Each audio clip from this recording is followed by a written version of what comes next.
Hi friends, welcome to Kannada ಡಿಮ್ YouTube channel. ಬನ್ನಿ friends, ಇದು ನಾನು ಒಂದು ಇಂಟ್ರೆಸ್ಟಿಂಗ್ ಮಾಹಿತಿನ ಇಡ್ತಾ ಇದ್ದೀನಿ. ಅದಕ್ಕೂ ಮುಂಚೆ ನೀವು ನಮ್ಮ ಚಾನಲ್ನ ಸಬ್ಸ್ಕ್ರೈಬ್ ಆಗಿಲ್ಲ ಅಂದ್ರೆ ದಯವಿಟ್ಟು ನಮ್ಮ ಚಾನಲ್ನ ಸಬ್ಸ್ಕ್ರೈಬ್ ಮಾಡಿ ಫ್ರೆಂಡ್ಸ್. ಹಾಗೆ ಈ ವಿಡಿಯೋವನ್ನ ಸ್ಕಿಪ್ ಮಾಡದೆ ಕೊನೆವರೆಗೂ ನೋಡಿ. ಈ ವಿಡಿಯೋಗೆ ಲೈಕ್ ಮಾಡಿ, ಜೊತೆಗೆ ನಿಮ್ಮ ಫ್ರೆಂಡ್ಸ್ಗೂ ಸಹ ಶೇರ್ ಮಾಡಿ ಫ್ರೆಂಡ್. ಟೀಮ್ ಇಂಡಿಯಾ ನಾಯಕ ಕೊಹ್ಲಿಯನ್ನು ಬಂಧಿಸುವಂತೆ ಕೋರ್ಟ್ಗೆ ಅರ್ಜಿ. ಟೀಮ್ ಇಂಡಿಯಾ ನಾಯಕ ವಿರಾಟ್ ಕೊಹ್ಲಿಯನ್ನು ಬಂಧಿಸಬೇಕೆಂದು ಮದ್ರಾಸ್ ಹೈಕೋರ್ಟ್ಗೆ ಅರ್ಜಿಯೊಂದು ಸಲ್ಲಿಕೆಯಾಗಿದೆ. ಆನ್ಲೈನ್ನಲ್ಲಿ ಜೂಜಾಟವನ್ನ ಉತ್ತೇಜಿಸುತ್ತಿದ್ದಾರೆ ಎಂಬ ಕಾರಣಕ್ಕೆ ಟೀಮ್ ಇಂಡಿಯಾ ನಾಯಕ ಹಾಗೂ ನಟಿ ತಮನ್ನಾ ಭಾಟಿಯಾ ಅವರನ್ನು ಬಂಧಿಸಬೇಕೆಂದು ಅರ್ಜಿಯಲ್ಲಿ ಮನವಿ ಸಲ್ಲಿಸಲಾಗಿದೆ.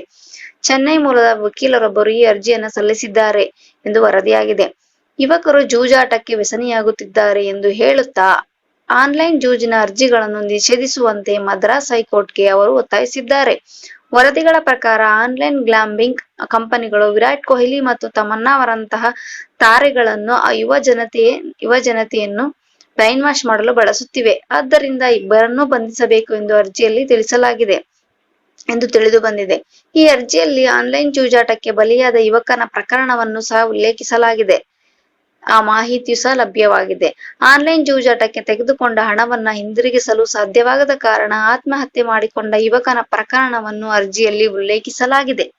ಈ ಪ್ರಕರಣದ ವಿಚಾರಣೆಯನ್ನು ಮದ್ರಾಸ್ ಹೈಕೋರ್ಟ್ ಆಗಸ್ಟ್ 4ಕ್ಕೆ ನಿಗದಿಪಡಿಸಿದ್ದು, ಹೆಚ್ಚಿನ ಮಾಹಿತಿ ಇನ್ನಷ್ಟು ತಿಳಿಯಬೇಕಾಗಿದೆ. ಆನ್ಲೈನ್ ಜೂಜಾಟದ ಆಪ್ ಒಂದರ ಜಾಹೀರಾತಿನಲ್ಲಿ ವಿರಾಟ್ ಕೊಹ್ಲಿ ಮತ್ತು ತಮನ್ನಾ ಭಾಟಿಯಾ ಕಾಣಿಸಿಕೊಂಡಿದ್ದು ಈ ಪ್ರಕರಣ ದಾಖಲಾಗಲು ಕಾರಣವಾಗಿದೆ.